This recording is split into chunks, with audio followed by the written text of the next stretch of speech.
La séance est ouverte. L'ordre du jour appelle, en application de l'article 18, alinéa 2 de la Constitution, la déclaration du Président de la République. Cette déclaration sera suivie d'un débat. J'invite les membres du Congrès à accueillir le Président de la République.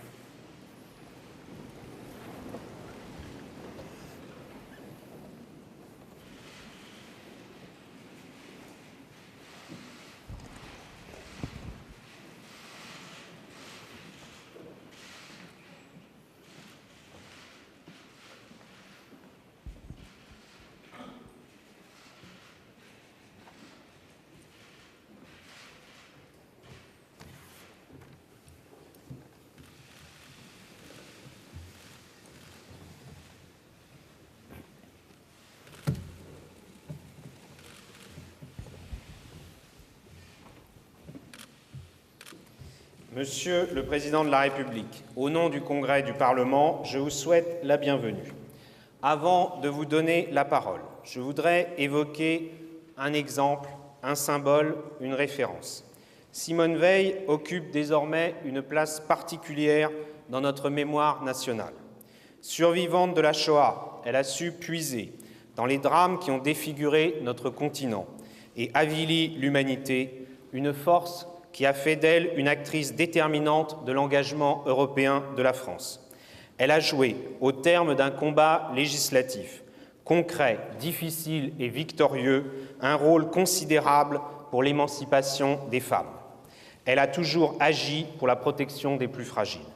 La vie de Simone Veil témoigne, plus que tout autre, du prix de la liberté, de la difficulté du combat pour l'égalité, de l'impérieuse nécessité de la fraternité. Observons en sa mémoire une minute de silence.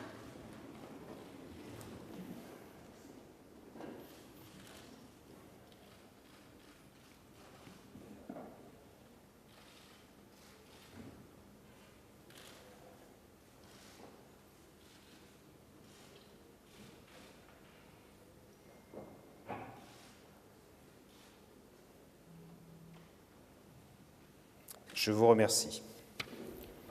Monsieur le Président de la République, je vous donne la parole.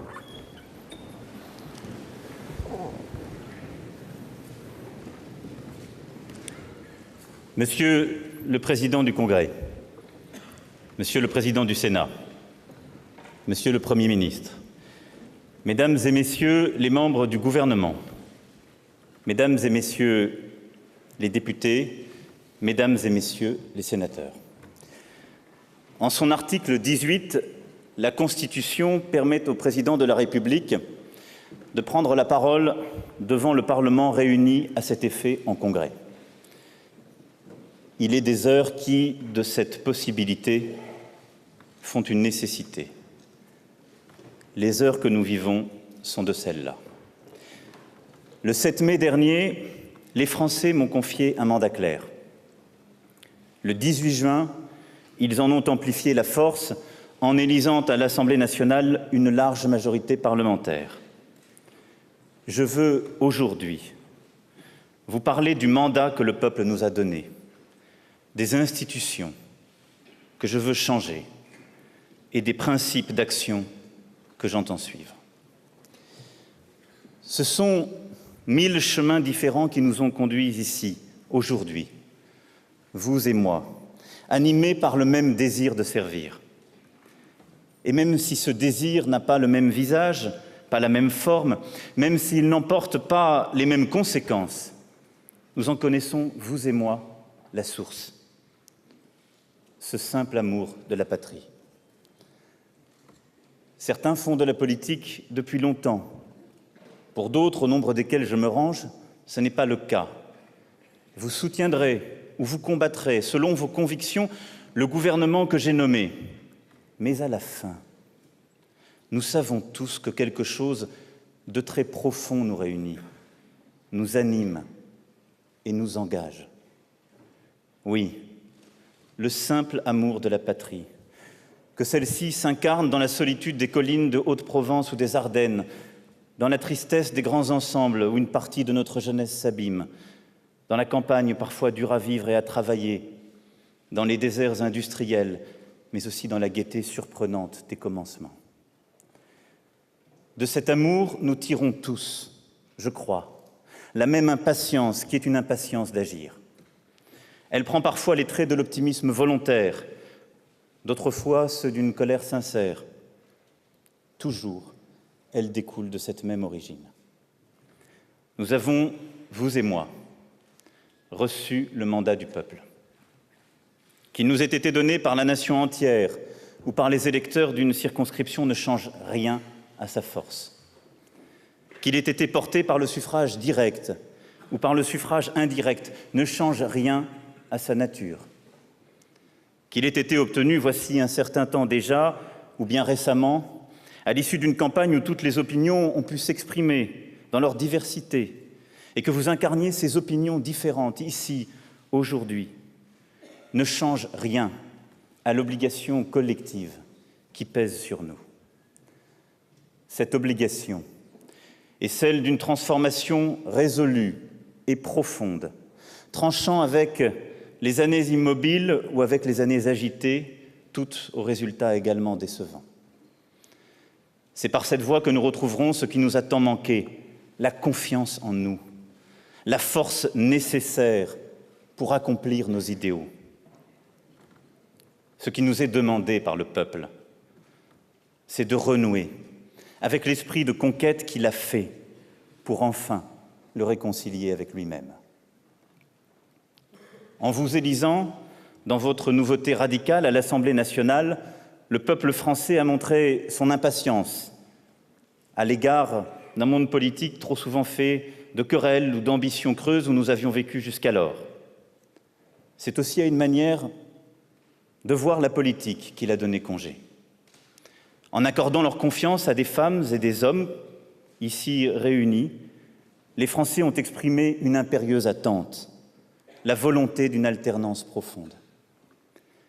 Et je suis sûr que vous êtes, ici, tous aussi conscients que moi. Et je sais bien aussi que les sénateurs en ont une pleine conscience, bien que leur élection soit plus ancienne, parce qu'ils ont perçu, eux si attentifs par nature au mouvement du temps, les espoirs nouveaux que l'expression du suffrage universel direct a fait naître. Être fidèle à ce que le peuple français a voulu suppose donc une certaine forme d'ascèse, une exigence renforcée, une dignité particulière, et sans doute plus encore aujourd'hui qu'hier. Les mauvaises habitudes reviennent vite, marquées par une époque de cynisme, de découragement et, j'ose le dire, de platitude. Nombreux encore sont ceux qui spéculent sur un échec qui justifierait leur scepticisme. Il vous appartiendra, il nous appartiendra de les démentir.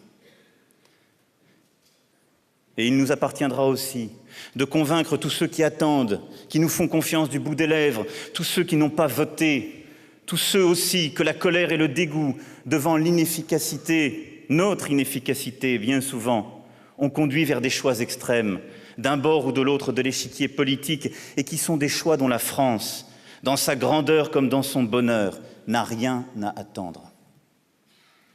Ce mandat du peuple que nous avons reçu, quel est-il exactement?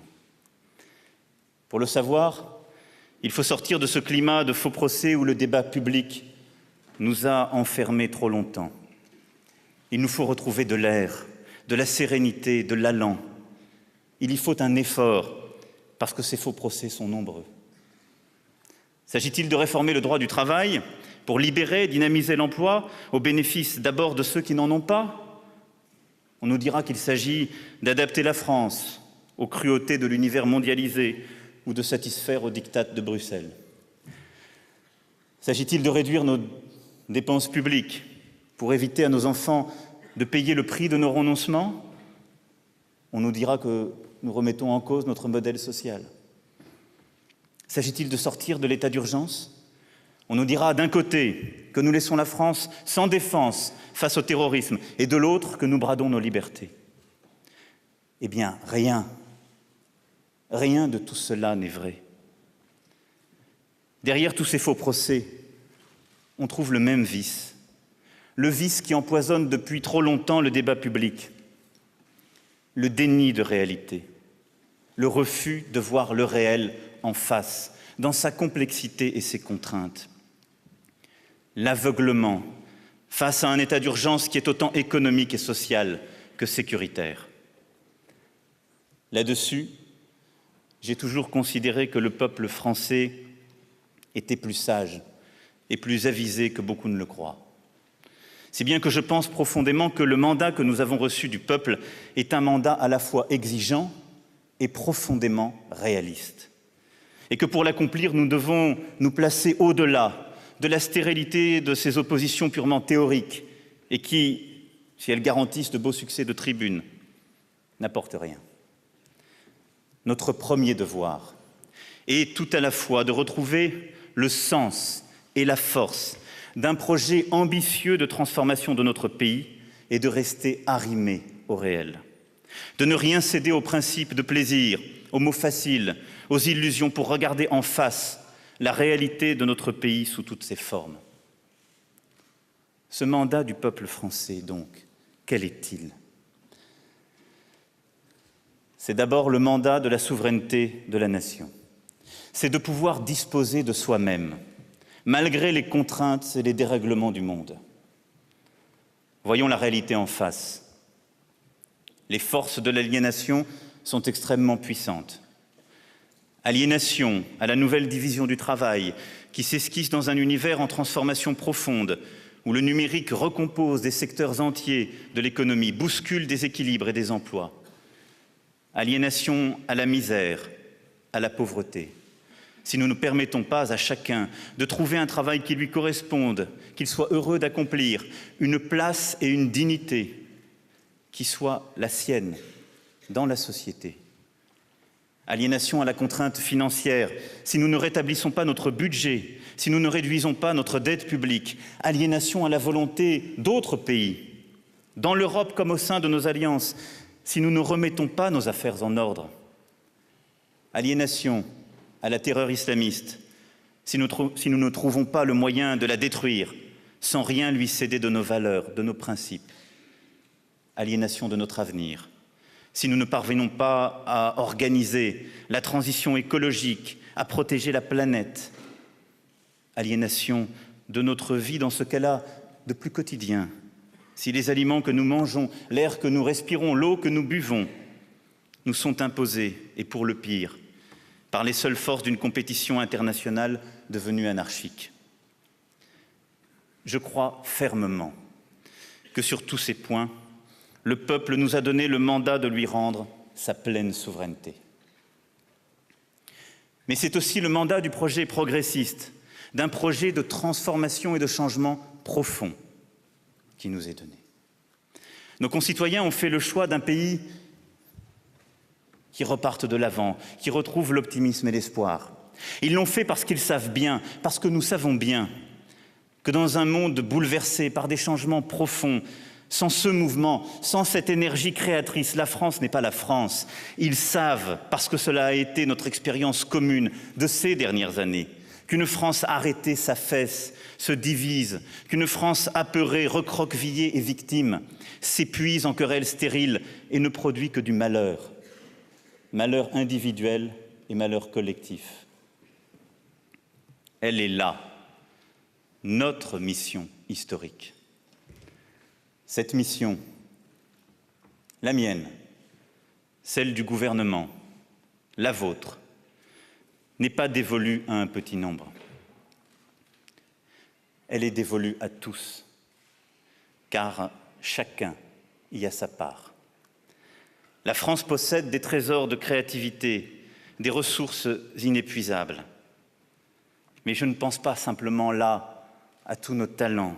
Je pense à chaque Française, à chaque Français, soucieux de bien faire et de mener une vie digne de lui. Elle est là la vraie richesse d'un pays. Et le mandat qui nous est donné, c'est de créer de l'unité où il y avait de la division, de redonner à ceux qui sont exclus la simple dignité de l'existence, leur juste place dans le projet national, de permettre à ceux qui créent, inventent, innovent, entreprennent de réaliser leurs projets, de rendre le pouvoir à ceux qui veulent faire et font. Le mandat du peuple, ce n'est pas d'instaurer le gouvernement d'une élite pour elle-même, c'est de rendre au peuple cette dignité collective qui ne s'accompagne d'aucune exclusion. Seulement voilà, jusqu'ici, trop souvent, nous avons fait fausse route. Nous avons préféré les procédures aux résultats, le règlement à l'initiative, la société de la rente à la société de la justice. Et je crois profondément que par ces choix récents, notre peuple nous demande d'emprunter une voie radicalement nouvelle.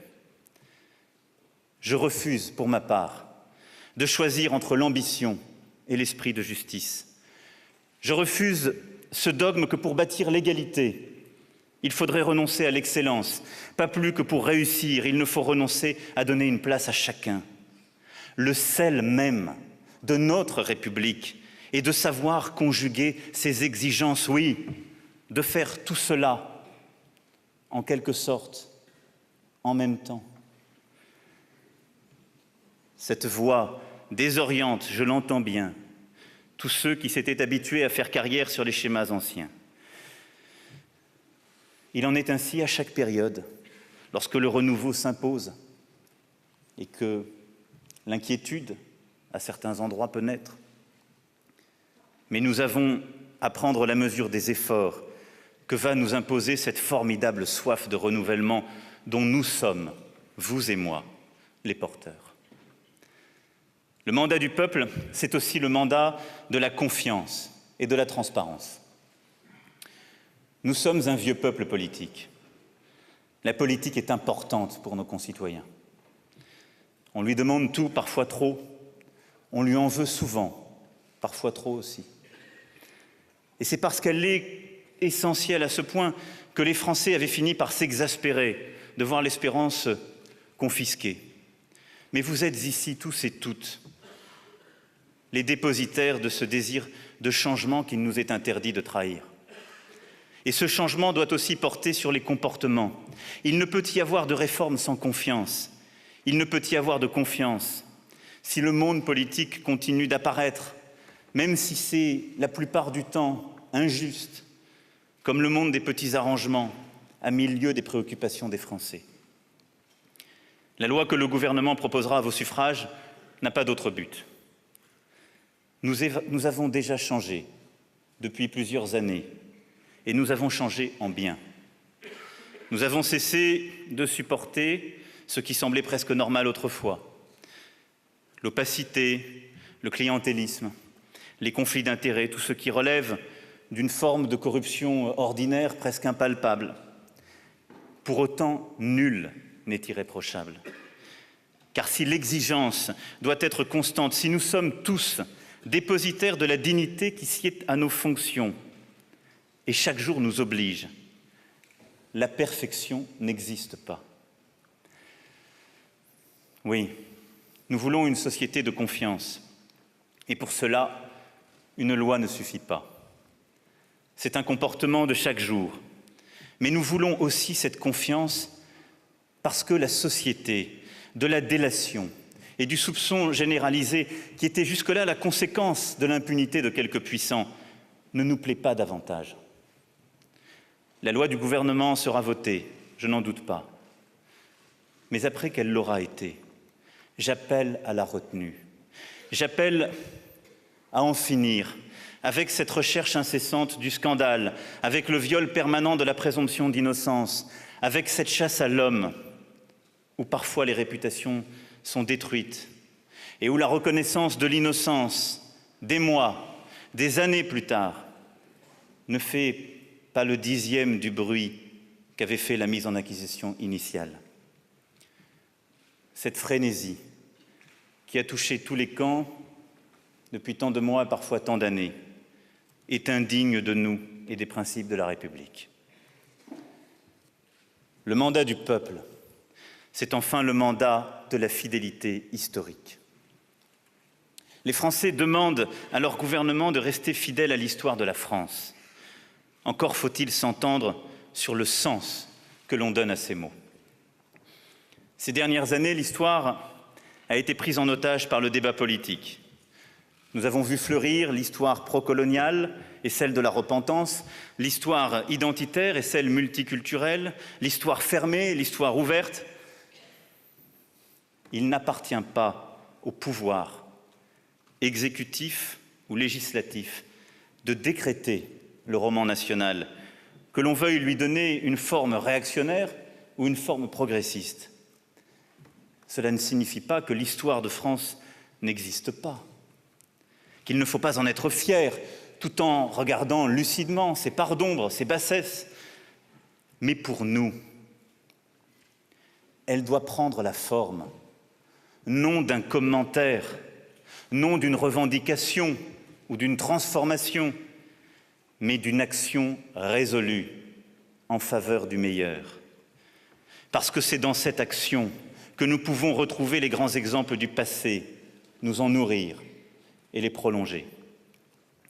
Et à la fin, nous aussi, nous aurons fait l'histoire, sans nous être réclamés abusivement de ce qu'elle pourrait être, mais en regardant le réel et en gardant nos esprits et nos volontés tendus vers le meilleur. C'est ce que nous appelons le progressisme. Ce n'est pas de penser que toute nouveauté est forcément bonne. Ce n'est pas d'épouser toutes les modes du temps. C'est à chaque moment, pas après pas, de discerner ce qui doit être corrigé, amendé, rectifié, ce qui, à certains endroits, doit être plus profondément refondé, ce qui manque à la société pour devenir plus juste et plus efficace, ou plus exactement, plus juste parce que plus efficace parce que plus juste. C'est une éthique de l'action et de la responsabilité partagée. C'est la fidélité à notre histoire et à notre projet républicain en actes, car la République, ce n'est pas des lois figées, des principes abstraits, c'est un idéal de liberté, d'égalité, de fraternité, chaque jour resculpté et repensé à l'épreuve du réel. L'action politique n'a de sens que si elle est précisément accomplie au nom d'une certaine idée de l'homme, de son destin, de sa valeur indépassable et de sa grandeur. Cette idée, la France la porte depuis longtemps. Rien d'autre ne doit compter à nos yeux. Ce n'est pas la société des entrepreneurs que nous voulons, ou la société de l'équilibre des finances publiques, ou la société de l'innovation. Tout cela est bien, tout cela est utile, mais ce ne sont que des instruments au service de la seule cause qui vaille, une cause à laquelle le nom de la France est attaché depuis bien longtemps. Et cette cause est la cause de l'homme. Nous différons entre nous, et ici même, sur les moyens. Mais je suis sûr que nous ne nous différons pas sur ce but, et le savoir, et nous le rappeler sans cesse, parfois dans les pires moments, devrait rendre à notre débat public cette dignité, cette grandeur, qui sur fond de tant d'abandons et d'échecs collectifs lui ont cruellement manqué ces dernières années. C'est à l'aune de ce mandat du peuple que nous avons à construire notre politique pour les 5 ans qui viennent. Vous l'aurez compris, et vous le savez déjà intimement, nous n'avons pas devant nous 5 ans d'ajustement et de demi-mesure. Les Français ne sont pas animés par une curiosité patiente, mais par une exigence intransigeante. C'est la transformation profonde qu'ils attendent, qu'ils espèrent, qu'ils exigent. Ne la redoutons pas. Embrassons-la, bien au contraire. La charte de notre action a été fixée durant la campagne et vous en connaissez les jalons sur lesquels je ne reviendrai pas. Les engagements seront tenus. Les réformes et ces transformations profondes auxquelles je me suis engagé seront conduites. Le Premier ministre, Édouard Philippe, que j'ai nommé afin qu'il soit le dépositaire à la tête du gouvernement de ces engagements, en présentera la mise en œuvre dans son discours de politique générale. Mais tout cela ne sera possible que si nous avons une République forte. Et il n'est pas de République forte sans institutions puissantes. Nées de temps troublés, nos institutions sont résistantes aux crises et aux turbulences.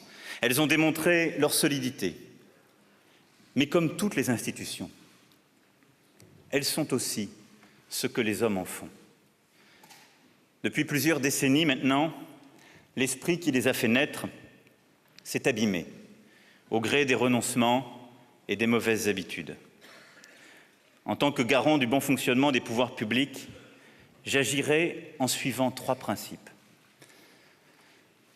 L'efficacité, la représentativité et la responsabilité. L'efficacité d'abord. Il nous faut du temps pour penser la loi, du temps pour la concevoir, la discuter et la voter. Du temps aussi pour s'assurer des bonnes conditions de son application. Souhaiter que nos institutions soient plus efficaces, ce n'est donc pas sacrifier au culte de la vitesse, c'est rendre la priorité aux résultats. Sachons mettre un terme à la prolifération législative. Cette maladie, nous la connaissons, elle a été tant et tant nommée, et je crains moi-même, dans une vie antérieure, d'y avoir participé. Elle affaiblit la loi, qui perd dans l'accumulation des textes une part de sa vigueur et certainement de son sens. Telle circonstance, tel imprévu, telle nouveauté ne saurait dicter le travail du législateur. Car la loi n'est pas faite pour accompagner servilement les petits pas de la vie de notre pays.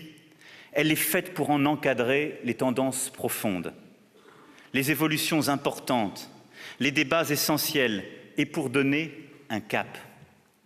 Elle accompagne de manière évidente les débuts d'un mandat. Mais légiférer moins ensuite, c'est consacrer plus d'attention aux textes fondamentaux, à ces lois venant répondre à un vide juridique, venant éclairer une situation inédite. C'est cela le rôle du Parlement. Légiférer moins, c'est mieux allouer le temps parlementaire. C'est en particulier réserver de ce temps au contrôle et à l'évaluation. Je sais que nombre d'entre vous y ont déjà beaucoup réfléchi et je ne mésestime pas les progrès faits durant ces dernières années en la matière. Mais nous devons aller plus loin encore, car voter la loi ne saurait être le premier et le dernier geste du Parlement. Nos sociétés sont devenues trop complexes et trop rapides pour qu'un texte de loi produise ses pleins effets sans se heurter lui-même aux principes de réalité. La voix des citoyens concernés par les textes que vous votez ne saurait être perçue comme attentatoire à la dignité du législateur. Elle est la vie, elle est le réel, elle est ce pourquoi vous œuvrez, nous œuvrons. C'est pourquoi bien suivre l'application d'une loi, s'assurer de sa pertinence dans la durée, de ses effets dans le temps pour la corriger ou y revenir, est aujourd'hui devenu une ardente obligation. Pour toutes ces raisons, je souhaite qu'une évaluation complète de tous les textes importants, comme aujourd'hui celle sur le dialogue social ou encore sur la lutte contre le terrorisme, dont nous avons récemment jeté les bases, soit menée dans les 2 ans suivant leur mise en application. Il est même souhaitable qu'on évalue l'utilité des lois plus anciennes afin d'ouvrir la possibilité d'abroger des lois qui auraient, par le passé, été trop vite adoptées, mal construites, ou dont l'existence aujourd'hui représenterait un frein à la bonne marche de la société française. Enfin, le rythme de conception des lois doit savoir répondre aux besoins de la société. Il est des situations d'urgence que le rythme propre au travail parlementaire ne permet pas de traiter suffisamment vite. Songez à l'encadrement des pratiques issues du numérique en matière de protection des droits d'auteur, de la vie privée de nos concitoyens ou de la sécurité nationale. Notre temps collectif est aujourd'hui trop lent. Et il faut qu'au temps long du travail législatif que je viens d'évoquer soit ajoutée la faculté d'agir vite. Ainsi, la navette pourrait être simplifiée Je pense même que vous devriez pouvoir, dans les cas les plus simples, voter la loi en commission. Tout cela, vous y avez, pour nombre d'entre vous, beaucoup travaillé. Tout cela doit être sérieusement étudié, mais pour désormais le faire. Je n'ignore rien des contraintes qui pèsent sur vous. Le manque de moyens, le manque d'équipe, le manque d'espace contrarie en partie les impératifs d'efficacité que je vous soumets. Pour cela, il est une mesure depuis longtemps souhaitée par nos compatriotes qu'il me semble indispensable de mettre en œuvre: la réduction du nombre de parlementaires. Un Parlement moins nombreux, mais renforcé dans ses moyens, c'est un Parlement où le travail devient plus fluide, où les parlementaires peuvent s'entourer de collaborateurs mieux formés, plus nombreux. C'est un Parlement qui travaille mieux. C'est pourquoi je proposerai une réduction d'un tiers du nombre des membres des 3 assemblées constitutionnelles. Je suis convaincu que cette mesure aura des effets favorables pour la qualité générale du travail parlementaire. Ça n'est pas céder à l'antiparlementarisme ambiant, bien au contraire, car les Français, pour leur majeure partie, en sont également certains. Cette réforme est indispensable. Cette réforme qui devra être conduite en veillant à la juste représentation de tous les territoires de la République, hexagonaux et ultramarins, n'a pas pour but de nourrir cet antiparlementarisme ambiant. Elle vise à donner aux élus de la République plus de moyens et plus de poids.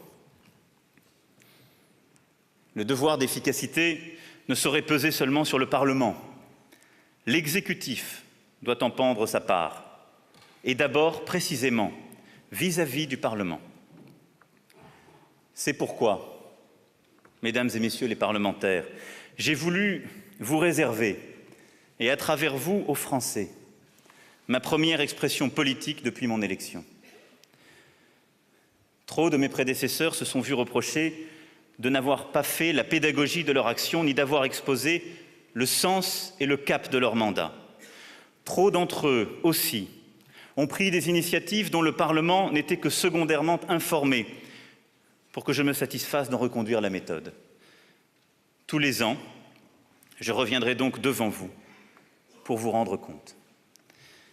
Et si la considération et la bienveillance que cela traduit à l'égard du Parlement apparaissent à certains comme une dérive condamnable, c'est sans doute qu'ils ont de leur rôle de parlementaire et du rôle du président de la République une conception vague que masque mal l'arrogance doctrinaire ou le sectarisme. Il est toujours préoccupant que des représentants du peuple se soustraient aux règles de la Constitution qui les a fait élire. Sieyès et Mirabeau ne désertèrent pas, je crois, si promptement le mandat que leur avait confié le peuple. Le président de la République doit fixer le sens du quinquennat, et c'est ce que je suis venu faire devant vous. Il revient au Premier ministre, qui dirige l'action du gouvernement, de lui donner corps. C'est à lui qu'incombe la lourde tâche d'assurer la cohérence des actions, de conduire les transformations, de rendre les arbitrages et, avec les ministres, de vous les présenter. Je souhaite que cette responsabilité ait un sens. C'est pourquoi je demanderai au Premier ministre d'assigner à chacun des objectifs clairs dont annuellement ils lui rendront compte. De même, l'efficacité commande que les ministres soient au cœur de l'action publique et retrouvent avec leur administration un contact plus direct. La réduction que j'ai voulu à 10 du nombre de collaborateurs, de cabinets, comme le renouvellement de l'ensemble des directeurs d'administration centrale répondent à cette priorité. Il s'agit de rendre aux directeurs d'administration, disposant alors de la pleine confiance du gouvernement, la connaissance directe de la politique qu'ils auront à mettre en œuvre, et de partager ainsi, au sein du gouvernement et de toute l'administration, cette responsabilité partagée dont le peuple nous a fixé le cap.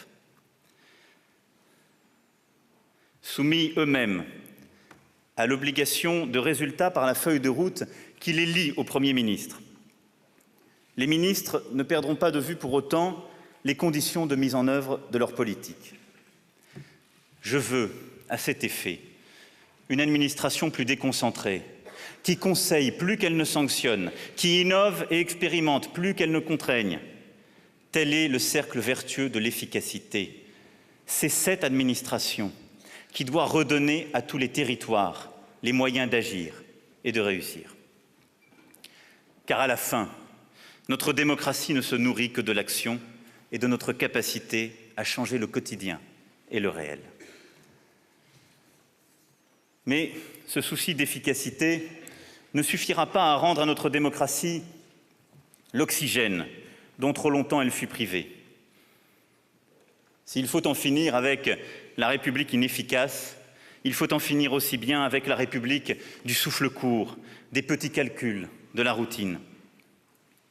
Nous ne retrouverons la respiration profonde de la démocratie que dans le renouement avec la variété du réel, avec la diversité de cette société française à l'écart de laquelle nos institutions se sont trop soigneusement tenues, n'admettant le changement que pour les autres, mais pas pour elles.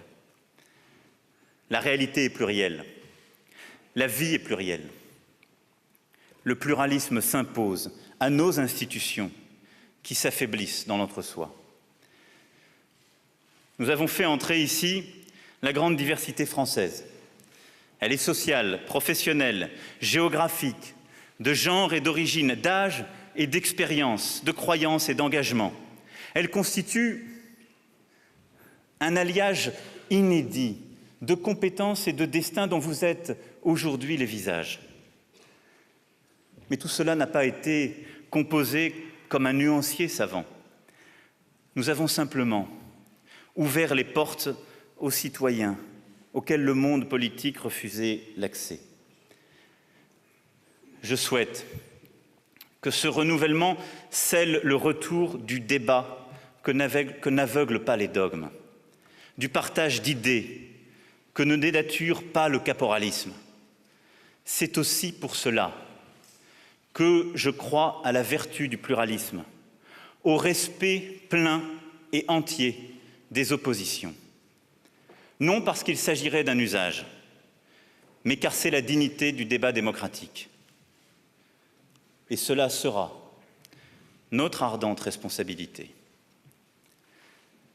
La représentativité reste toutefois un combat inachevé dans notre pays. Je souhaite le mener avec vous résolument. Je proposerai ainsi que le Parlement soit élu avec une dose de proportionnel, pour que toutes les sensibilités y soient justement représentées. C'est à cette même fin que nous limiterons le cumul des mandats dans le temps pour les parlementaires, car il s'agit là de la clé de voûte d'un renouvellement qui ne se produira pas sous la pression et l'exaspération citoyenne, mais deviendra le rythme normal de la respiration démocratique. Les parlementaires eux-mêmes verront dans leur mandat une chance de faire avancer le pays et non plus la clé d'un cursus à vie. Il est d'autres institutions de la République que le temps a figées, dans des situations acquises, quand le sens véritable de leur mission eût été d'incarner le mouvement vivant de la société française. Le Conseil économique, social et environnemental est de celle-ci. Sa mission était de créer entre la société civile et les instances politiques un trait d'union, fait du dialogue constructif et de propositions suivies d'effets. Cette intention fondatrice s'est un peu perdue. Je souhaite qu'on renoue avec elle. Le Conseil économique, social et environnemental doit devenir la chambre du futur, où circuleront toutes les forces vives de la nation. Pour cela, nous devons revoir, tout en réduisant le nombre de ses membres d'un tiers, de fond en comble, les règles de sa représentativité. Celle-ci étant acquise, nous ferons de cette Assemblée le carrefour des consultations publiques, et le seul. L'État ne travaille pas, ne réforme pas sans consulter. Et c'est bien normal. Mais les instances de consultation se sont multipliées. Nous ne savons même plus les dénombrer. Elles ont toutes leur justification de représenter une part vibrante de la société civile. Mais c'était le rôle initial du Conseil économique, social et environnemental. En le réformant, nous en ferons l'instance unique de consultation prévue par tous nos textes. Cela sera un élément d'une plus grande représentativité de notre société civile et dans le même temps, un élément de simplification de nos procédures, de simplification de la fabrique de la loi. Ce Conseil doit pouvoir devenir le forum de notre République, réunir toutes les sensibilités et toutes les compétences et donner un lieu, en quelque sorte, à l'expression de toutes les sensibilités du monde de l'entreprise et du travail, des entrepreneurs comme des syndicats, des salariés comme des indépendants, mais aussi des associations et des organisations non gouvernementales. Dans le même temps, je souhaite que le droit de pétition soit revu, afin que l'expression directe de nos concitoyens soit mieux prise en compte et que les propositions des Français puissent être présentées dans un cadre défini et construit à la représentation nationale. Là aussi, il en va de la représentativité de notre démocratie. Une représentativité qui ne vivrait pas seulement une fois tous les 5 ans, mais au quotidien, dans l'action du législateur. Fondée sur une représentativité plus grande, animée par le souci d'efficacité, le débat démocratique et plus particulièrement le débat parlementaire retrouveront, j'en suis sûr, leur vitalité. Le désir d'agir et de faire avancer la société reprendra son rang premier au sein de nos institutions et il rejoindra cet autre principe souverain dont trop souvent nous nous sommes départis, celui de responsabilité. Une activité parlementaire revivifiée par un cap clair, des débats mieux construits, c'est un Parlement plus apte à exercer sa mission de contrôle, sans laquelle la responsabilité de l'exécutif ne vit pas, est affaiblie. Je souhaite qu'au Parlement, la majorité, comme les oppositions, puissent avoir encore davantage de moyens pour donner un contour et une exigence à la responsabilité politique de l'exécutif. Les ministres eux-mêmes doivent devenir comptables des actes accomplis dans leurs fonctions ordinaires. C'est pour cette raison que je souhaite la suppression de la Cour de justice de la République. Il faudra trouver la bonne organisation, mais nos concitoyens ne comprennent plus pourquoi seuls les ministres pourraient encore disposer d'une juridiction d'exception. Faire vivre la responsabilité partout dans nos institutions, c'est aussi assurer l'indépendance pleine et entière de la justice. C'est une ambition qui doit demeurer, malgré les impasses et les demi-échecs rencontrés dans le passé. Je souhaite à cette fin que nous accomplissions enfin cette séparation de l'exécutif et du judiciaire en renforçant le rôle du Conseil supérieur de la magistrature et en limitant l'intervention de l'exécutif dans les nominations des magistrats du parquet. À tout le moins, ce Conseil devrait donner un avis conforme pour toutes les nominations de ces magistrats. C'est un changement profond des pratiques et des règles que j'appelle de mes vœux. Je ne méconnais pas l'évolution institutionnelle et constitutionnelle que cela requiert. C'est pourquoi je demanderai à Madame la garde des Sceaux et aux ministres compétents, ainsi qu'au président des 2 chambres, de me faire pour l'automne des propositions concrètes permettant d'atteindre cet objectif. Je souhaite que la totalité des transformations profondes que je viens de détailler et dont nos institutions ont cruellement besoin soient parachevées d'ici 1 an et que l'on se garde des demi-mesures et des aménagements cosmétiques. Ces réformes seront soumises à votre vote, Mais si cela est nécessaire, je recourrai au vote de nos concitoyens par voie de référendum. Car il s'agit ici de rien moins que de retisser entre les Français et la République le rapport qui s'est dissous dans l'exercice mécanique du pouvoir.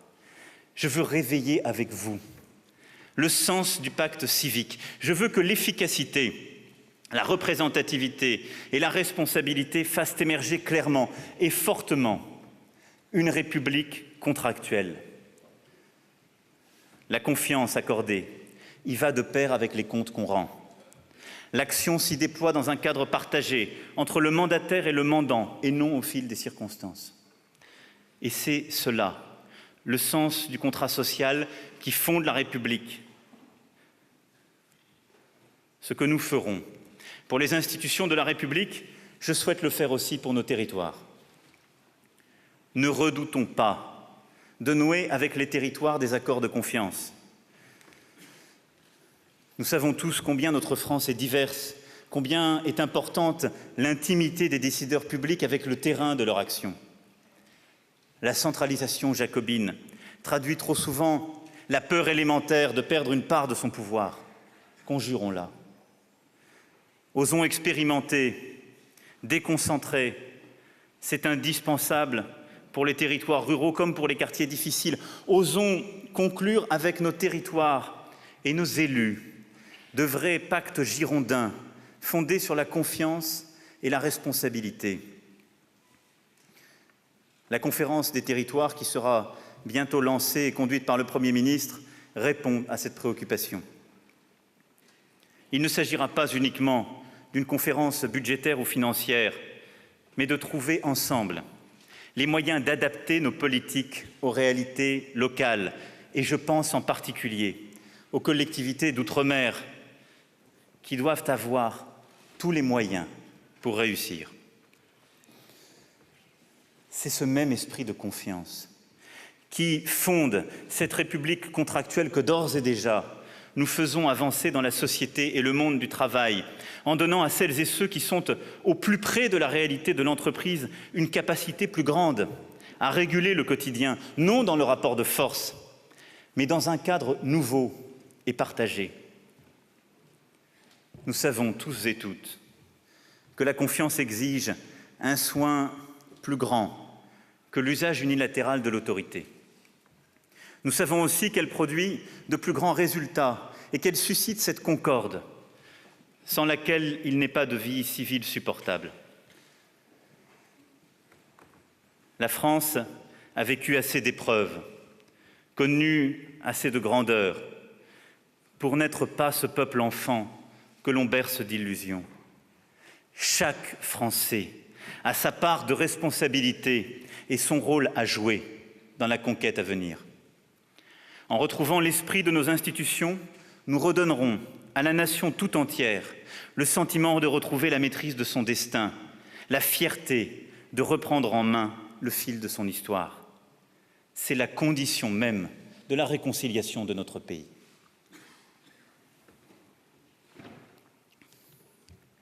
Pour être au rendez-vous que le peuple nous a donné, il ne nous est pas permis d'attendre. C'est pourquoi j'aurai besoin pour notre République de la mobilisation de tous autour de quelques grands principes d'action. Il ne s'agit pas ici, pour moi, de décliner l'action du gouvernement, comme certains se plaisent à le craindre ou à le souhaiter. C'est la tâche du Premier ministre. C'est le sens même et la force de nos institutions. Et je n'égainerai pas ici non plus tous les secteurs, les métiers, les territoires. Que chacun sache néanmoins que ces grands principes parlent pour tous. Le premier principe doit être la recherche d'une liberté forte. En matière économique, sociale, territoriale, culturelle, notre devoir est d'émanciper nos concitoyens, c'est-à-dire leur permettre de ne pas subir leur vie, mais bien d'être en situation de la choisir, de pouvoir faire, là où trop souvent nos règles entravent au prétexte de protéger. Je crois à cet esprit des Lumières qui fait que notre objectif à la fin est bien l'autonomie de l'homme libre, conscient et critique. Trop de nos concitoyens aujourd'hui se sentent prisonniers de leurs origines sociales, de leurs conditions, d'une trajectoire qu'ils subissent. Or, l'enclavement, l'isolement, l'absence d'accès au transport, à toutes les formes des nécessités de ce siècle nouveau, assignent à résidence des millions de nos compatriotes.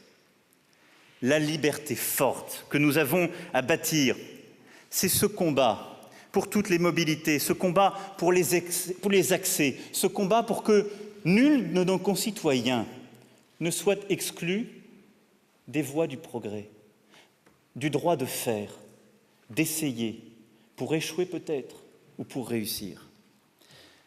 C'est le combat de notre mobilité économique et sociale, par le travail et par l'effort pour tous nos concitoyens, quel que soit leur quartier, leur prénom, leur origine. C'est le combat pour l'égalité pleine entre les femmes et les hommes, ce beau combat dont notre pays a perdu quelques jours à peine, une figure essentielle en Madame Simone Veil. La liberté forte, c'est la liberté de choisir sa vie, car la liberté est ce qui réconcilie précisément la justice et l'efficacité, la possibilité de faire et l'égalité vraie, la liberté d'expérimenter, de se tromper, d'essayer encore.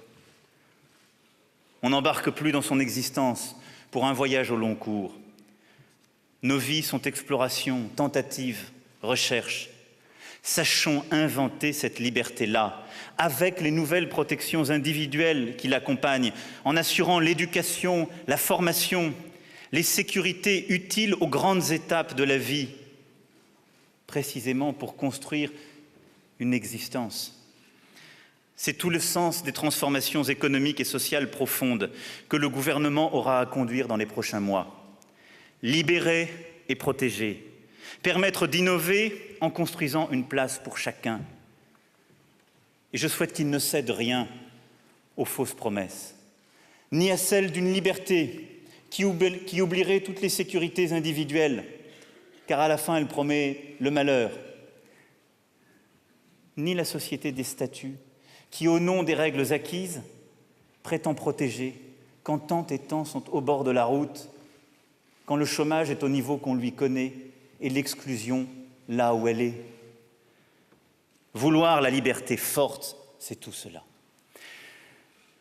En ces temps de terrorisme, vouloir la liberté forte, c'est aussi assurer la liberté de chacun et garantir le plein respect des libertés individuelles. Je veux ici vous parler avec franchise de ce que trop souvent on n'ose pas nommer, le terrorisme islamiste et les moyens de le combattre. Que devons-nous aux victimes? Que devons-nous à nos compatriotes qui sont morts? Que devons-nous à la France endeuillée par ces assassinats marqués du sceau de la lâcheté, de la bêtise, de l'aveuglement? Certainement pas de nous limiter à l'esprit victimaire ou à la seule commémoration. Nous leur devons la fidélité à nous-mêmes, à nos valeurs, à nos principes. Renoncer, c'est concéder au nihilisme des assassins sa plus belle victoire. D'un côté, je rétablirai les libertés des Français en levant l'état d'urgence à l'automne, parce que ces libertés sont la condition de l'existence d'une démocratie forte. Parce que les abandonner, c'est apporter à nos adversaires une confirmation que nous devons leur refuser. De tout temps, les adversaires de la démocratie ont prétendu qu'elle était faible et que si elle voulait combattre, il lui faudrait bien abandonner ses grands principes. C'est exactement le contraire qui est vrai. Le code pénal tel qu'il est, les pouvoirs des magistrats tels qu'ils sont peuvent, si le système est bien ordonné, bien organisé, nous permettre d'anéantir nos adversaires. Donner en revanche à l'administration des pouvoirs illimités sur la vie des personnes, sans aucune discrimination, n'a aucun sens, ni en termes de principe, ni en termes d'efficacité. Mais d'un autre côté, Je souhaite que le Parlement puisse voter ces dispositions nouvelles qui nous renforceront encore dans notre lutte. Elles devront viser explicitement les terroristes à l'exclusion de tous les autres Français. Elles comporteront des mesures renforcées, mais qui seront placées sous la surveillance du juge, dans le respect intégral et permanent de nos exigences constitutionnelles et de nos traditions de liberté.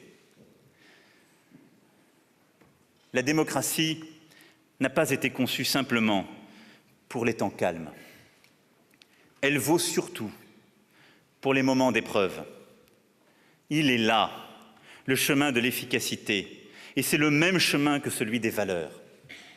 Un pays rassemblé, uni sur ses principes, une société pleinement consciente de ce qui la fonde, sont invincibles. Tel est exactement le sens profond des textes que vous aurez à examiner. Ils visent à nous libérer de la peur, de l'aliénation à la volonté de nos adversaires. Nous travaillerons à prévenir tout nouvel attentat et nous travaillerons à les réprimer sans pitié, sans remords, sans faiblesse, avec d'autant plus de force que nous n'aurons cédé sur rien de ce qui nous constitue. J'en prends l'engagement ici devant vous et au-delà, devant le peuple français. Répondre aux terroristes, ce n'est pas changer notre Constitution chaque matin, ça n'est pas renoncer aux principes de notre République, parce que, rappelons-le, c'est au plus fort de la guerre d'Algérie qu'a été construite, écrite, votée cette disposition de notre Constitution qui prévoit précisément que l'autorité judiciaire est la gardienne de nos libertés. Alors montrons-nous dignes, aujourd'hui, de la fermeté d'âme de ceux qui nous ont précédés dans les épreuves. Enfin, la liberté forte, c'est toujours en France la liberté de conscience, c'est-à-dire la liberté intellectuelle, morale, spirituelle. Et de cette liberté, la France doit être l'indispensable havre. L'éducation et la culture en sont les clés. Elles sont au cœur de notre action, car en cette matière, rien n'est jamais acquis. Les progrès de l'obscurantisme nous rappellent ainsi à l'idéal des Lumières. Et la laïcité en est l'indispensable corollaire. À ces principes et à ces ambitions, la République a su ne rien céder, car ils sont la condition même de l'autonomie de nos concitoyens. De cette culture libérale, ouverte, généreuse, nous devons refaire ensemble la singularité de la France, car c'est par là que toujours elle sut rayonner. Au sein de la culture mondialisée et dont on observe la prolifération parfois inquiétante, la voix de la France et de la culture française doivent occuper une place éminente, associant tous les Français de métropole et d'outre-mer. Mais cette liberté ne se tiendrait pas si notre deuxième principe d'action n'était de retrouver le socle de notre fraternité. Notre peuple n'est pas formé d'un peu plus de 60 millions d'individus qui cohabiteraient. Il est indivisible, précisément parce que ce qui le tient est plus fort que de simples règles ou que des organisations. C'est un engagement, chaque jour répété, qui fait que notre citoyenneté n'est jamais abstraite et froide, mais qu'elle est pleine et entière par ce lien fraternel qui nous unit et dont nous devons retrouver la vigueur. L'un des drames de notre pays, c'est que cet engagement est tout simplement impossible pour ceux que les dysfonctionnements de nos systèmes sclérosés rejettent en permanence à ses marges. Il nous reviendra, au cours de ce quinquennat, de prendre la vraie mesure de cette question, de redéfinir nos moyens d'action sans nous laisser arrêter par de vieilles habitudes, en associant l'État, les collectivités, les associations, les fondations, l'ensemble des Françaises et des Français engagés, bien souvent bénévoles, toutes les entités qui, privées ou publiques, œuvrent à l'intérêt général et pour la dignité des personnes. Nous devons substituer à l'idée d'aide sociale, à la charité publique, au dispositif parcellaire, une vraie politique de l'inclusion de tous. La représentation nationale y trouvera un enjeu, un défi à sa mesure. Ne vous y trompez pas, cette question est sans doute la plus profonde, la plus sérieuse qui soit. Parce que notre société est aujourd'hui divisée entre les égoïsmes tentés par les sirènes de la mondialisation qui voudraient faire croire qu'on peut réussir à quelques-uns, que les nomades, en quelque sorte, dicteraient leurs lois, et de l'autre côté, les donneurs de leçons, les tenants d'une morale sans bras, qui voudraient qu'on oublie toutes les contraintes du réel pour s'occuper d'une partie de la société. Il n'y aura pas de réussite française si chacune et chacun n'y a pas sa place. Si la pauvreté, pour mettre un nom sur cette réalité, si toutes celles et ceux qui vivent dans la misère, dans l'exclusion, qui sont privés de cette route auguste que peuvent emprunter quelques-uns, n'ont pas aussi leur place. Et cela, c'est notre devoir.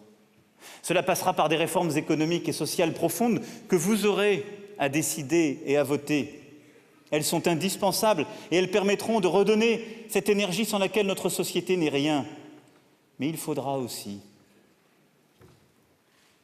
savoir trouver, pour ce que Georges Bataille appelait notre part maudite, une place, une considération, une vraie réponse, enfin.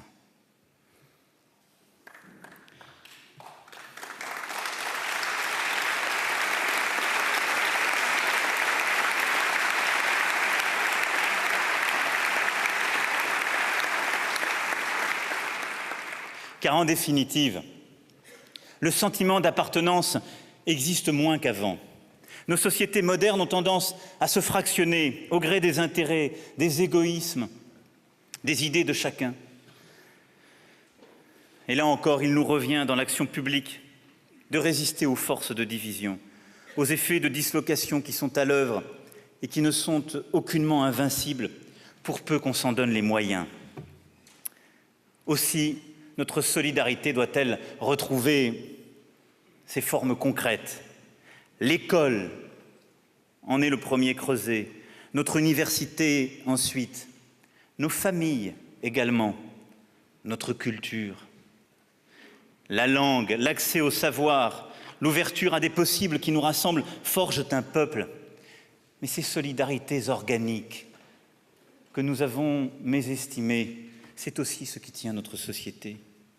Et face à la crise morale et de civilisation que nous vivons, nous devons savoir forger à nouveau ces solidarités profondes et un imaginaire puissant et désirable où chacun trouvera sa place.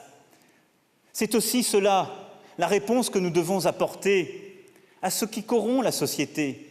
Je parlais tout à l'heure du terrorisme islamiste. Il y a bien sûr la réponse sécuritaire, mais elle ne sera rien, ou elle ne sera qu'une poursuite de chaque jour, si par l'éducation, la culture, la morale profonde au sens plein du terme qui doit infuser notre société, notre imaginaire collectif et nos solidarités, à nouveau, nous ne décidons pas de rebâtir ce qui nous tient, comme un peuple un, dont l'histoire est cette énergie profonde, ce qui lui a permis de relever tant et tant de drames et de ne jamais s'affaisser.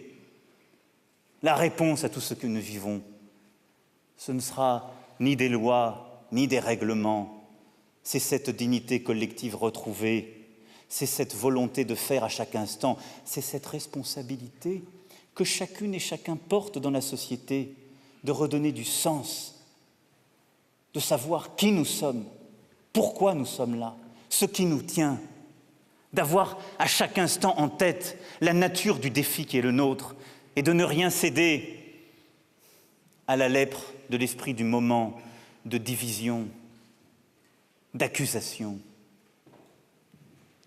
C'est tout cela, ce qui durera, ce qui nous dépasse, ce qui nous a fait, ce qui nous a forgés. Le troisième principe d'action de notre mobilisation sera de redonner place à l'intelligence française. Et par l'intelligence, je pense évidemment aux grandes découvertes, aux chercheurs, à nos grands physiciens, à nos grands médecins, aux inventeurs, aux innovateurs, à tout ce qui fait et a fait la fierté de notre pays et qui est là, encore présente, forte, sur tous les territoires, qu'il nous faut reconnaître, montrer, qu'il nous faut savoir célébrer. Trop de fois, là où nous avons préféré jalouser. Je pense aux écrivains, aux philosophes, aux historiens, aux cinéastes, qui continuent d'apporter au monde ce regard libre des préjugés qui fait notre force. Je pense aux peintres et aux musiciens qui remettent au fond la politique à sa juste place, en nous faisant entrevoir un au-delà de l'existence immédiate qui rend à la condition humaine sa grandeur, sa beauté, souvent son tragique. Redonner toute sa place à l'intelligence française, c'est aussi se refuser à toutes ces incohérences qui nous minent. Et nous n'y parviendrons qu'au prix d'un véritable effort de réflexion collective. Nous ne pouvons pas, par exemple, continuer d'affirmer hautement notre attachement au principe de l'asile tout en nous abstenant de réformer en profondeur un système qui, débordé de toutes parts, ne permet pas un traitement humain et juste des demandes de protection émanant d'hommes et femmes menacés par la guerre et la persécution, ce qu'on appelait en 1946 les combattants de la liberté. Redonner sa place à l'intelligence française, c'est faire de notre pays le centre d'un nouveau projet humaniste pour le monde. Le lieu où l'on concevra, créera une société qui retrouve ses équilibres. La production et la distribution, plutôt que l'accumulation par quelques-uns. L'alimentation saine et durable, la finance équitable, le numérique au service de l'homme, la fin de l'exploitation des énergies fossiles et la réduction des émissions. Pas parce que c'est à la mode, pas parce que ça ferait plaisir à quelques-uns, parce que c'est ce niveau d'ambition qui a toujours été le nôtre. Parce que précisément, c'est quand le quotidien est difficile, qu'il faut réconcilier tant de contraires, que tout nous pousse, si nous n'écoutons que les égoïsmes du quotidien ou le court terme, à ne pas faire, que nous devons aller de l'avant, regarder un cap, le fixer et le porter pour le monde. Parce que c'est cela la vocation de la France. La France n'est pas un pays qui se réforme. C'est faux. Pardon, Monsieur le Premier ministre, de vous annoncer aujourd'hui devant le Congrès cette mauvaise nouvelle. La France est un pays qui résiste aussi longtemps qu'il est possible de ne pas réformer. Un pays qui se cabre quand on lui parle mal, quand on ne lui explique pas, quand on ne le respecte pas, quand on ne parle pas à sa dignité et son intelligence. Mais c'est un pays qui, face aux défis, qui à chaque fois aurait dû l'abattre, s'est profondément transformé, a su trouver en lui-même ce sens de l'histoire, de l'humanité qui a fait la France. Votre défi aujourd'hui, notre défi, c'est celui-là. Alors, vous passerez des jours, des nuits, nous passerons sans doute des jours et des nuits dans des sujets qui font le quotidien de nos concitoyens et qui sont chacune et chacun importants. Mais à chaque fois, ce sera cet horizon et ce cap que nous devrons avoir à l'esprit. Redonner sa place à l'intelligence française, enfin, c'est comprendre que les Français sont précisément assez intelligents pour faire leur chemin tout seuls. Ce ne sont pas les Français qu'il faudrait désintoxiquer de l'interventionnisme public, c'est l'État lui-même. Il faut évidemment protéger les plus faibles, dans le droit du travail en particulier. Il faut bien entendu reconnaître la part essentielle de nos services publics et de tous nos fonctionnaires qui, jour et nuit, sans compter leur énergie, font justement cette force.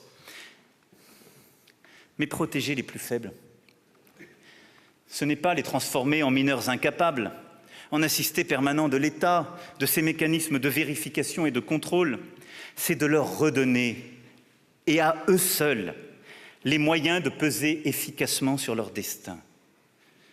Tout sera fait pour rendre aux Français cette autonomie qu'on leur a disputée puis confisquée, redonner sa place à l'intelligence française, c'est permettre à chacun, à chaque territoire, de réussir, de s'engager.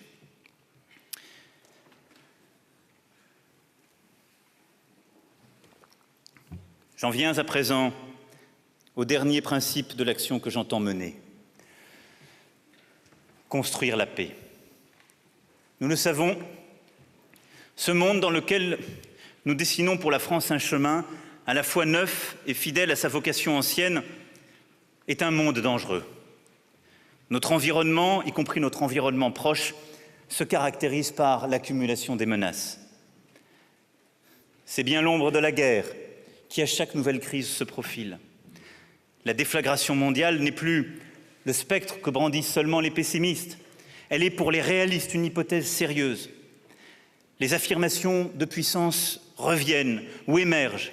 Les mouvements terroristes se développent dans de multiples régions, avec des moyens qui augmentent leur capacité de nuisance. Ils sont là, dans nos sociétés. Les guerres régionales atteignent des degrés nouveaux de barbarie. Les alliances d'hier s'effritent. L'ordre multilatéral doute de lui-même. Et les régimes autoritaires ou les démocraties illibérales fleurissent. L'espace cybernétique propage et amplifie les instruments de ces guerres, du tout contre tous. La dérive du monde impose son rythme erratique, ses excès en tout genre, détruisant l'homme, le déracinant, effaçant sa mémoire, bousculant son imaginaire. C'est cela, le monde dans lequel aujourd'hui nous vivons. Il ne s'agit pas de l'appréhender avec un pessimisme défait. Non, cela nous impose des devoirs. Les plus graves, sans doute, qu'une nation puisse porter.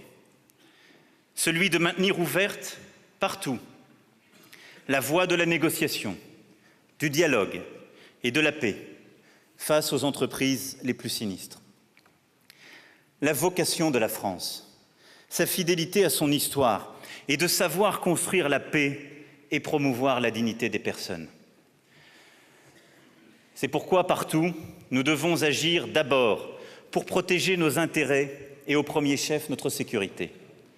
C'est ce qui m'a conduit à réaffirmer notre engagement au Sahel comme au Levant pour lutter contre le terrorisme et contre tous les fanatismes, dans notre intérêt comme dans celui des peuples concernés.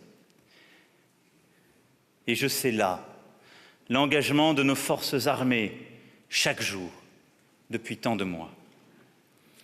Mais une telle action ne peut être efficace que si elle s'inscrit dans la durée et vise donc à construire les solutions politiques permettant partout la sortie de crise.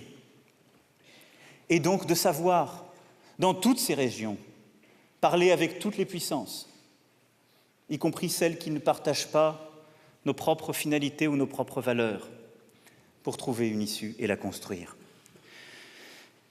Je ne vous proposerai pas, dans ce cadre, de nous substituer à d'autres peuples, parce que nous voudrions, ailleurs, imposer nos principes ou nos valeurs, car je ne veux pas qu'apparaissent de nouveaux États faillis. Toujours la France doit respecter, en même temps qu'elle lutte contre le terrorisme et tous les excès, en même temps qu'elle protège sa propre sécurité et ses valeurs, elle doit respecter la souveraineté des peuples.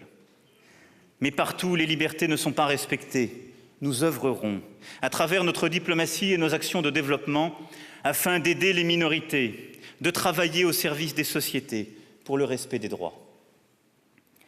Cela suppose un travail exigeant, parfois long et ingrat, qui impose de replacer la France au cœur du dialogue entre les nations. C'est depuis plusieurs semaines ce que je m'emploie à faire, du Mali à l'Ukraine et la Syrie, en passant par le Golfe, en échangeant en profondeur avec tous les dirigeants du monde. La France doit partout contribuer à bâtir ou rebâtir des équilibres multiples, même si parfois ils demeurent fragiles. Notre outil militaire, dans ce contexte, revêt une importance majeure. J'ai déjà ordonné une revue stratégique de défense et de sécurité, avec comme fil directeur les principes d'indépendance et d'autonomie de décision. Nos armées assureront les missions que je leur ai confiées, la dissuasion, clé de voûte de notre sécurité, la protection de nos concitoyens et de nos intérêts, l'intervention là où le respect du droit et de la stabilité internationale sont menacés. La prévention des crises et leur résolution sera gérée de manière globale en n'oubliant jamais que seule la stabilisation et le développement permettent de créer les conditions d'une paix durable. Nos forces armées sont les conditions de cette capacité de dialogue, de cette crédibilité française et de cette capacité partout à construire la paix. Et cette indépendance que j'appelle de mes vœux ne veut pas dire pour autant solitude. La France sera fidèle à toutes ses alliances. Les prochaines années seront pour nos armées celles d'un renouvellement stratégique et tactique. Je sais qu'elles y sont prêtes, car elles sont aux avant-postes du monde tel qu'il va, avec cette vigilance et cet engagement qui font honneur à notre pays. Vous le voyez, les menaces n'ont jamais été si grandes, et l'ordre multilatéral est sans doute plus fragilisé qu'il ne l'a jamais été, divisé, bousculé, alors que plus que jamais il était sans doute nécessaire. Dans les années à venir, le rôle de la France sera de défendre la sécurité, l'égalité face aux excès, les libertés, la planète face au réchauffement climatique, tout ce qui constitue notre bien commun universel et qui aujourd'hui, dans trop d'endroits, est remis en cause. Toucher du doigt le moment inédit que nous vivons. Nous nous sommes bâtis, depuis le XVIIIe siècle, sur un équilibre que nous pensions de toute éternité, entre des démocraties, des valeurs libérales, nos libertés, une économie de marché qui permettait le progrès des classes moyennes. Et tout cela est aujourd'hui profondément basculé, transformé, menacé. Des régimes autoritaires réussissent dans l'économie de marché, des démocraties que nous croyions hier des alliés de toujours, menacent l'ordre international, se mettent à douter de ses propres règles. Notre vocation, notre rôle aujourd'hui, c'est précisément plus encore qu'hier de les rappeler, de les porter, de les faire, de les tenir. Ce sera cela, mon cap, notre cap, et aucun autre. Ce cours du monde, en quelque sorte, vient éprouver notre résistance et notre cohérence. C'est à titre d'exemple ce que nous vivons dans les grandes crises migratoires qui traversent aujourd'hui l'Afrique, la Méditerranée et à nouveau l'Europe. Les mois prochains, nous aurons des décisions difficiles à prendre et nous devons à la fois mieux les prévenir par une politique de sécurité et de développement ambitieuse sur toutes les zones de fragilité et de conflit. Nous devons réexpliquer et agir partout quand il y a la guerre, quand il y a le réchauffement climatique qui déstabilise tant de ces régions. Mais nous devons aussi mieux endiguer ces grandes migrations par une politique de contrôle et de lutte contre les trafics de personnes. Il faut pour cela, de manière coordonnée en Europe, mener une action efficace et humaine qui nous permette d'accueillir les réfugiés politiques qui courent un risque réel, car ce sont là nos valeurs, sans les confondre avec les migrants économiques et abandonner l'indispensable maîtrise de nos frontières. Pour réussir à tenir ce cap, nous avons besoin d'une Europe plus forte et refondée. Plus que jamais, nous avons besoin de l'Europe. Or, là aussi, plus que jamais, sans doute, elle est affaiblie par les divisions, par le doute qui s'est installé dans notre peuple. Pourtant, l'Europe est chez nous autant que nous sommes en Europe, parce qu'il est impossible de penser notre destinée continentale autrement qu'au travers du projet européen. L'Europe, c'est nous. C'est un projet de paix, de liberté, de progrès qui a été pensé et agi avec courage par des générations qui nous ont précédés et avaient vécu la guerre. Et nous voudrions aujourd'hui oublier tout cela. Considérer que face aux divisions, face au Brexit et à tant de soubresauts de l'histoire, la réponse serait dans une diminution encore supplémentaire, dans une forme d'abandon, dans un bégaiement de l'histoire. Négliger l'Europe, s'habituer à la conchier, à en faire le coupable de tous nos maux, c'est trahir ces générations qui nous ont précédés. C'est trahir ce qui fait qu'aujourd'hui, là où nous sommes, nous pouvons librement débattre de l'Europe, pour l'aimer ou pas. Mais négliger l'Europe, s'habituer à n'en faire qu'un objet de négociation technique, c'est aussi, en quelque sorte, abdiquer notre histoire et diminuer la France. La construction européenne est aujourd'hui également, il faut bien le dire et le voir, fragilisée par la prolifération bureaucratique, par le scepticisme croissant qui en découle.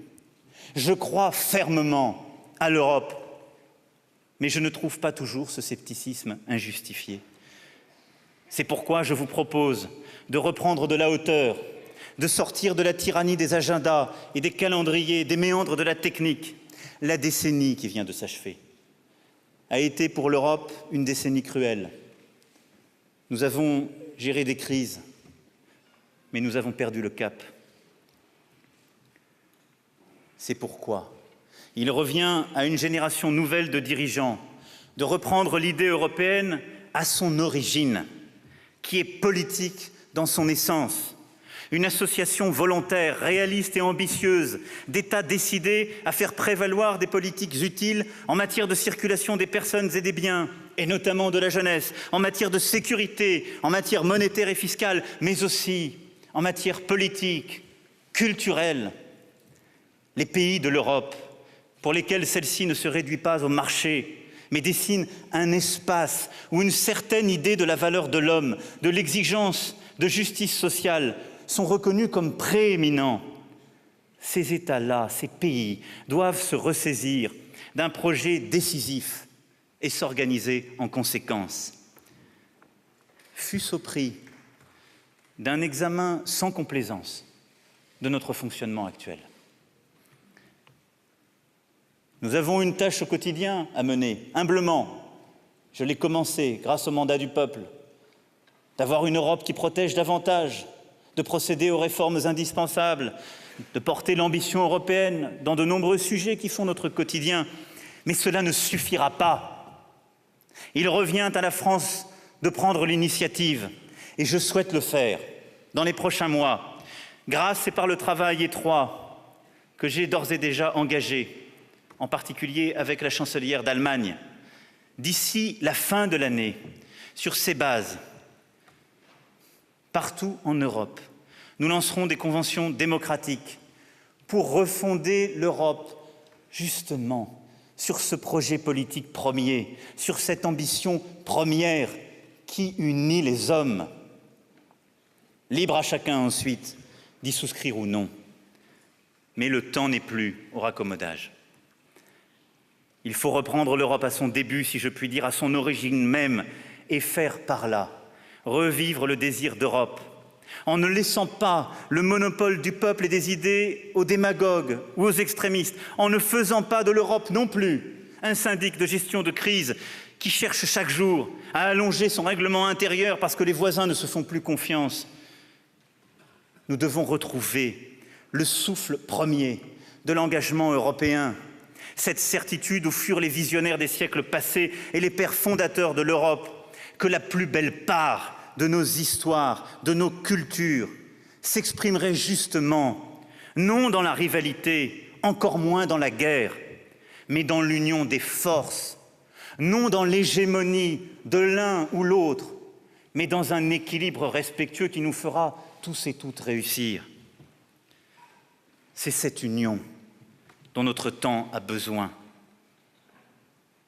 parce que c'est cette union seule qui permettra de relever les défis de la modernité, parce que c'est bien dans cette Europe que nous partageons une vision commune du monde et de l'homme, une vision trempée aux mêmes sources, forgée par les mêmes épreuves de l'histoire. Ces défis, ce sont la transition écologique qui refonde le rapport de l'homme et de la nature, la transition numérique qui réécrit les règles sociales et nous oblige à réinventer ce droit continental où depuis tant de siècles, nous avons voulu que la norme respecte l'homme. C'est enfin le défi de l'humanisme contemporain face aux dangers du fanatisme, du terrorisme, de la guerre, auquel nous répondrons par une défense plus européenne en cours d'édification, mais aussi par une Europe de la culture et de l'innovation.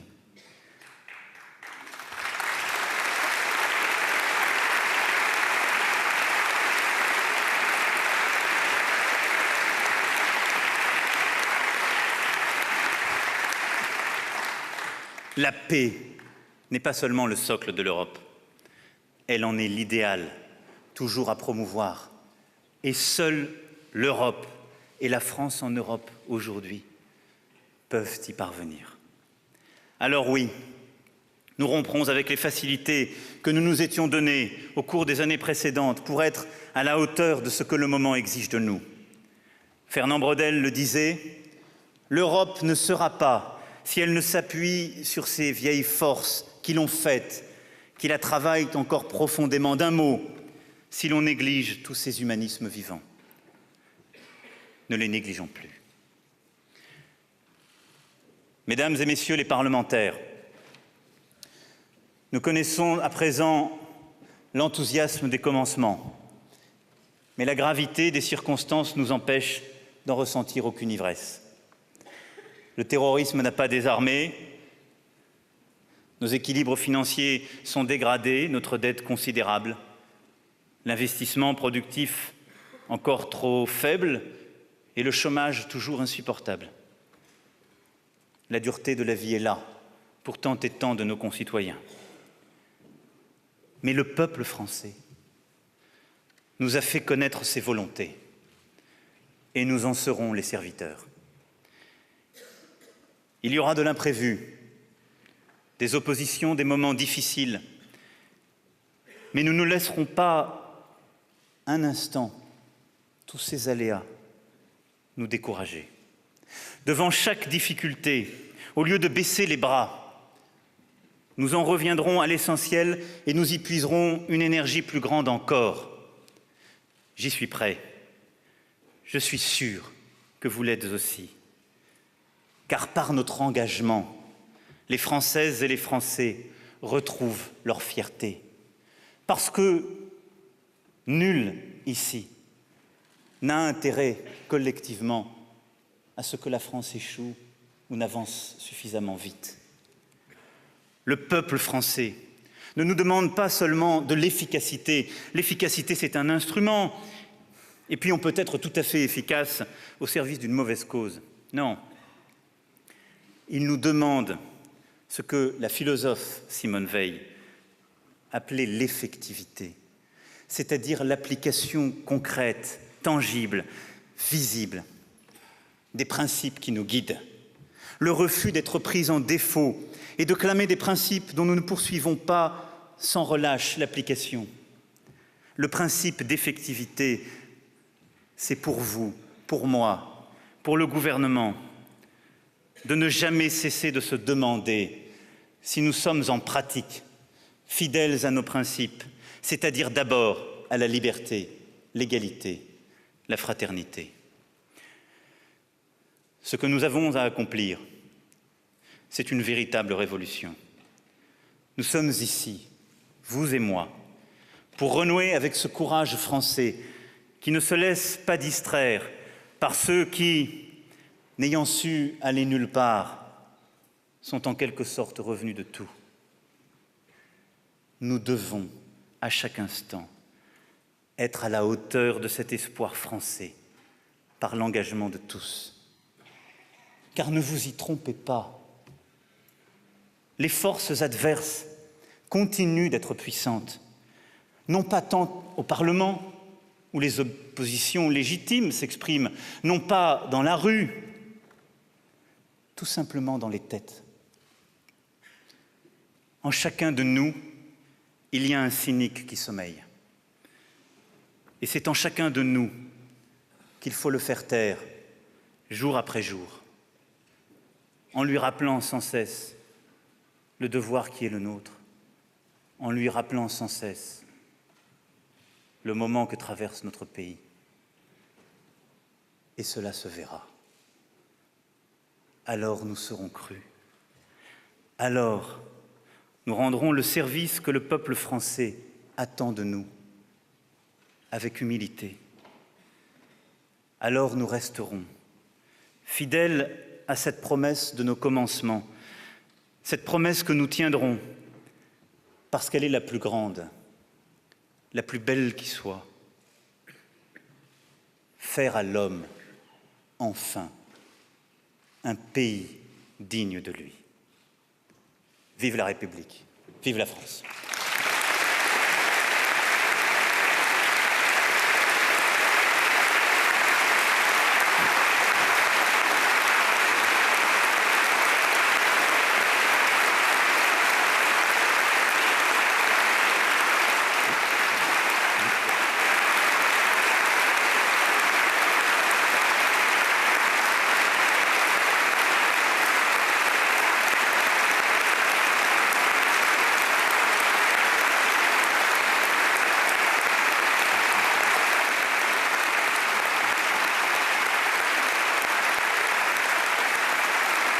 La séance est suspendue pour quelques instants afin que je raccompagne le président de la République.